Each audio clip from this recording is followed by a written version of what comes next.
Hello students, আমি Nitish sir জ্ঞানজ্যোতি coaching সেন্টারের পক্ষ থেকে তোমাদের প্রত্যেককে জানাই স্বাগত। তো স্টুডেন্টস, আজকে আমি তোমাদের সিধু কানু বিরসা ইউনিভার্সিটির আন্ডারে যে সমস্ত ছাত্রছাত্রীরা পড়াশোনা করছো বিভিন্ন কলেজগুলোতে, তাদের জন্য আজকে মেজর হিস্ট্রি ক্লাস নিয়ে আলোচনা করব। এবং আজকের এই মেজর হিস্ট্রি ক্লাসে তোমাদেরকে আমি পড়াবো যে তোমাদের অতি গুরুত্বপূর্ণ ইউনিট নাম্বার 1 থেকে তোমাদের কিন্তু মোস্ট ইম্পর্টেন্ট 2 মার্কসের কিছু প্রশ্ন আমি আজকে আলোচনা করব, সবথেকে গুরুত্বপূর্ণ 5টি প্রশ্ন নিয়ে। এবং তোমাদের ক্লাসটি শুরু করার পূর্বে তোমাদেরকে বলবো, যারা এখনো পর্যন্ত আমাদের অফিসিয়াল ইউটিউব চ্যানেলটিকে সাবস্ক্রাইব করোনি, তারা অবশ্যই চ্যানেলটিকে সাবস্ক্রাইব করে বন্ধুদের সঙ্গে ভিডিওটি শেয়ার করো। এবং তোমরা যদি আমাদের কাছে অনলাইনে পড়তে চাও, তাহলে দেখো ডেসক্রিপশন বক্সে আমাদের নাম্বার দেওয়া আছে। আমাদের নাম্বার হলো 6295916282 এবং 7076398606 নাম্বার। আমাদের টোটাল কোর্স ফি রয়েছে 999 রুপিস, কিন্তু আমরা এই মুহূর্তে কিন্তু সেটা নিচ্ছি না। আমরা নিচ্ছি মাত্র 99 টাকা রেজিস্ট্রেশন ফিজ অনলি। তোমরা এই বছর পুরো ফ্রিতে আমাদের কাছে পড়ার সুযোগ পাচ্ছ 99 রুপিসদের রেজিস্ট্রেশনের বিনিময়ে। তার কারণ, যেহেতু সিধু কানু বিরসা ইউনিভার্সিটির আন্ডারে আমরা প্রথম বছর শুরু করেছি, যার জন্য তোমাদেরকে কিন্তু ট্রাস্ট অর্জন করার জন্য, এই ট্রাস্টটুকু জেতার জন্য আমরা কিন্তু এই অফারটা দিচ্ছি। এবং তোমরা এই 99 টাকা রেজিস্ট্রেশন করেই পেয়ে যাচ্ছ সমস্ত নোটস এবং লাইভ ক্লাসেস, সাথে রেকর্ডেড ক্লাসও তোমরা পাচ্ছ। তো চলো কথা না বাড়িয়ে শুরু করছি আজকের ক্লাসটি। তোমাদের প্রথম আমি যে প্রশ্নটি আলোচনা করব, গিরনর কি, এ থেকে কি জানা যায়? গিরনর, গয়রস্যি বসনার দন্তান্ন বসনার, গিরনর কি, এর থেকে কি আমরা জানতে পারি সেই বিষয়ে আমরা একটু আলোচনা করছি। প্রথম প্রশ্ন দেখো, গিরনর হচ্ছে চন্দ্রগুপ্ত মৌর্যের আমলের কিন্তু একটি শিলালিপির নাম হচ্ছে গিরনর শিলালিপি। তো বলছে এতে কি আমরা জানতে পারি? বলছে এর থেকে জানা যায় যে গুজরাট, অবন্তী, মালব, মহারাষ্ট্র ও কোঙ্কণ মৌর্য সাম্রাজ্যের অন্তর্ভুক্ত ছিল। তাহলে মৌর্য সাম্রাজ্যের অন্তর্ভুক্ত কোন কোন জায়গা ছিল সেই সম্পর্কে যদি আমরা বিস্তারিত জানতে চাই, তাহলে কিন্তু এই গিরনর আমাদের লিপি সম্পর্কে কিন্তু যথেষ্ট ভালোভাবে জানতে হবে। ঠিক আছে, তাহলে গিরনর লিপি কি? তাহলে গিরনরটা হচ্ছে চন্দ্রগুপ্ত মৌর্যের, যে মৌর্য সম্রাট চন্দ্রগুপ্ত মৌর্য ছিল, সেই চন্দ্রগুপ্ত মৌর্যের সময়কার একটা শিলালিপি। এবং এখান থেকে আমরা বিভিন্ন স্থান সম্পর্কে জানতে পারি, মানে মৌর্য সাম্রাজ্যের অন্তর্ভুক্ত যে স্থানগুলো ছিল, বিশেষ করে আমরা গুজরাট, অবন্তী, মালব, মহারাষ্ট্র, কোঙ্কণ মৌর্য সাম্রাজ্যভুক্ত হয়েছিল বলে আমরা জানতে পারি কিন্তু এই গিরনর শিলালিপি থেকে। এবার আমরা পরবর্তী প্রশ্নে চলে যাব, যা খুব গুরুত্বপূর্ণ। পরবর্তী প্রশ্নটি, গান্ধার শিল্প কি, এই নিয়ে আমরা একটু আলোচনা করব। দেখো, গান্ধার অঞ্চলে শিল্প নৈপুণ্য গড়ে ওঠে যে, মানে তাকে বলা হয় গান্ধার শিল্প।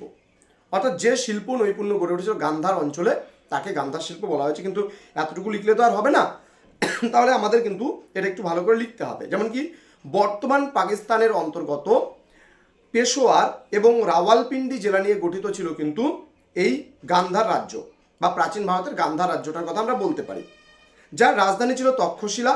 এই অঞ্চলে কুষাণ আমলে ভারতীয় বিষয়বস্তু ও মধ্য এশিয়ার বিভিন্ন উপাদানের থেকে এক নতুন শিল্পশৈলীর উদ্ভব ঘটেছিল, যা কিন্তু গান্ধার শিল্প নামে পরিচিত। আবারও বলছি, বর্তমান পাকিস্তানের অন্তর্গত পেশোয়ার এবং রাওয়ালপিন্ডি জেলা নিয়ে গঠিত ছিল প্রাচীন ভারতের গান্ধার রাজ্য, যার রাজধানী ছিল তক্ষশিলা। এই অঞ্চলে কুষাণ আমলে ভারতীয় বিষয়বস্তু ও মধ্য এশিয়ার বিভিন্ন উপাদানের থেকে এক নতুন শিল্পশৈলীর আবির্ভাব হয়েছিল, যাকে বলা হয় গান্ধার শিল্প। এবং এই শিল্পকলার প্রচুর নিদর্শন কোথায় কোথায় পাওয়া যায়, যদি পরীক্ষায় জিজ্ঞেস করে 2 নম্বরের জন্য যে গান্ধার শিল্পকলার নিদর্শন কোথায় কোথায় পাওয়া গেছে, তাহলে বলতে হবে পেশোয়ার, কাবুল, কাশ্মীর, জালালাবাদ, হাড্ডা, বামিয়ান, তোমার সোয়াট উপত্যকা প্রভৃতি স্থানে কিন্তু গান্ধার শিল্পের প্রচুর নিদর্শন পাওয়া গেছে। তাহলে প্রথম প্রশ্ন আলোচনা করলাম গিরনর কি, এখান থেকে আমরা কি জানতে পারি। দ্বিতীয় প্রশ্ন আলোচনা করলাম গান্ধার শিল্প কি। তৃতীয় প্রশ্ন আলোচনা হলো যে গান্ধার শিল্পের নিদর্শন কোন কোন স্থানে পাওয়া গেছে। এটা খুব গুরুত্বপূর্ণ প্রশ্ন। পরবর্তী প্রশ্নে আমরা চলে আসব, তোমরা লিখে নিতে পারো যে গান্ধার শিল্প কখন চরম উৎকর্ষ দেখা দেয়।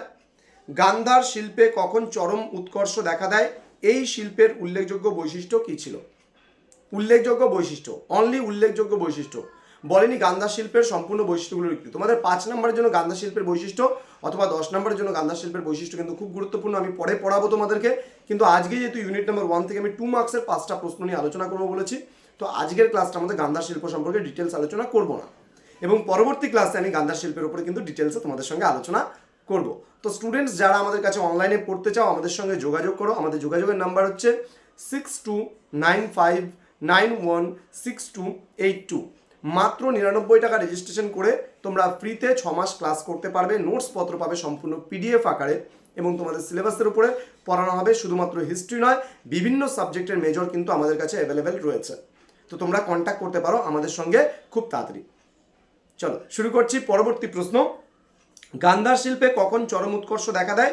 এই শিল্পের উল্লেখযোগ্য বৈশিষ্ট্য কী ছিল? দেখো, কনিষ্কের আমলে, যে কুষাণ সম্রাট ছিল কনিষ্ক, সেই কনিষ্কের আমলে কিন্তু গান্ধার শিল্পের চরম বিকাশ বা উৎকর্ষ সাধিত হয়েছিল। এবং এই শিল্পের গুরুত্বপূর্ণ বৈশিষ্ট্য কী ছিল? তাহলে বলতে হবে এই শিল্পের গুরুত্বপূর্ণ বৈশিষ্ট্য ছিল ভারতীয়, গ্রিক, রোমান, ইরানি প্রভৃতি শিল্পরীতির সংমিশ্রণে তৈরি এক নতুন শিল্পকলা। আবারও বলছি, কনিষ্কের আমলে গান্ধার শিল্পের চরম উৎকর্ষ ঘটেছিল, এবং এই শিল্পের উল্লেখযোগ্য যদি বৈশিষ্ট্য বলা হয় তাহলে ভারতীয়, গ্রিক, রোমান এবং ইরানি, এই যে এতগুলো দেশের শিল্পকলার সমন্বয়ে গড়ে ওঠা ভারতীয় একটা শিল্প, নতুন শিল্পশৈলী ছিল কিন্তু এই গান্ধার শিল্প। এই গান্ধার শিল্পের মূল বৈশিষ্ট্য হলো এটাই, যে গ্রিক, রোমান, ভারতীয় এবং ইরানি শিল্পরীতির সমন্বয়ে গঠিত ছিল গান্ধার শিল্প। আশা করি বুঝতে পেরেছ। আমি পরবর্তী প্রশ্ন তোমাদের সঙ্গে চলে যাব, বা পরবর্তী প্রশ্ন নিয়ে আলোচনা করব। পরবর্তী প্রশ্নটা হলো, এক সেকেন্ড জাস্ট, পরবর্তী প্রশ্ন, মেগাস্তিনিস কে ছিলেন? তিনি কখন ভারতে আসেন? মেগাস্তিনিস কে ছিলেন? তিনি কখন ভারতে আসেন? দেখো, মেগাস্তিনিস গ্রিক বীর ছিল, সেলুকাসের দূত, যিনি ইন্ডিকা গ্রন্থের রচয়িতা ছিলেন। ইন্ডিকা গ্রন্থের রচয়িতা কিন্তু ছিলেন মেগাস্তিনিস। প্রাচীন ভারতের ইতিহাস জানতে তার পুস্তকটি কিন্তু খুবই গুরুত্বপূর্ণ। এবং তিনি কখন ভারতে আসেন? মৌর্য সম্রাট চন্দ্রগুপ্ত মৌর্যের শাসনকালে তিনি কিন্তু ভারতবর্ষে এসেছিলেন। তাহলে তিনি কার শাসনকালে ভারতে এসেছিলেন? মৌর্য সম্রাট চন্দ্রগুপ্ত মৌর্যের শাসনকালে কিন্তু তিনি ভারতে এসেছিলেন। তো আশা করি বুঝতে পেরেছ বিষয়টি। তো স্টুডেন্টস, আজকের ক্লাসটা কিন্তু এতটুকুই তোমাদের থাকছে। আমি খুব তাড়াতাড়ি তোমাদের সঙ্গে পরবর্তী ক্লাস নিয়ে খুব তাড়াতাড়ি হাজির হব, কারণ আজকে আমি বলেছিলাম তোমাদের মাত্র 5টা প্রশ্ন নিয়ে আমি আলোচনা করব। সেই 5টা প্রশ্ন আজকে আলোচনা হলো। খুব তাড়াতাড়ি আমরা পরবর্তী প্রশ্নগুলো যেগুলো আছে 2 নম্বরের, সেই পরবর্তী প্রশ্ন নিয়ে আমরা আলোচনা করব। এবং তোমরা যারা পেইড ব্যাচে রয়েছো, লিখিত আকারে একদম সম্পূর্ণ পিডিএফ ভিত্তিক কিন্তু টাইপিং করা সম্পূর্ণ নোটস কিন্তু তোমরা পাবে। তো সময় নষ্ট করো না, আজই যোগাযোগ করো আমাদের অফিসিয়াল নাম্বারে। ডেসক্রিপশন বক্সে আমাদের ডিটেলসটা দেওয়া আছে। তোমরা যদি আমাদের কাছে পড়তে চাও, আমাদের প্রতিটা সাবজেক্টের স্পেশাল টিচার রয়েছে। তুমি যে কোনো সাবজেক্টের মেজর পড়তে চাও না কেন, আমাদের সঙ্গে কন্ট্যাক্ট করে জেনে নিতে পারো যে সেই সাবজেক্টটা এখানে পড়ানো হয় কি হয় না। তো যারা সিধু কানু বিরসা ইউনিভার্সিটি আন্ডারে বিভিন্ন কলেজগুলোতে পড়াশোনা করছো, তারা সময় নষ্ট না করে আজই যোগাযোগ করো। মাত্র 99 টাকার বিনিময়ে যদি তোমরা অনলাইনে পড়তে চাও, রেজিস্ট্রেশন করতে চাও, তাহলে এক্ষুনি যোগাযোগ করো আমাদের সঙ্গে। তো স্টুডেন্টস, তোমাদের সঙ্গে খুব তাড়াতাড়ি দেখা হবে পরবর্তী ক্লাস নিয়ে। তোমরা প্রত্যেকেই ভালো থেকো, সুস্থ থেকো। Thank you so much. Thanks for watching. After all, thank you.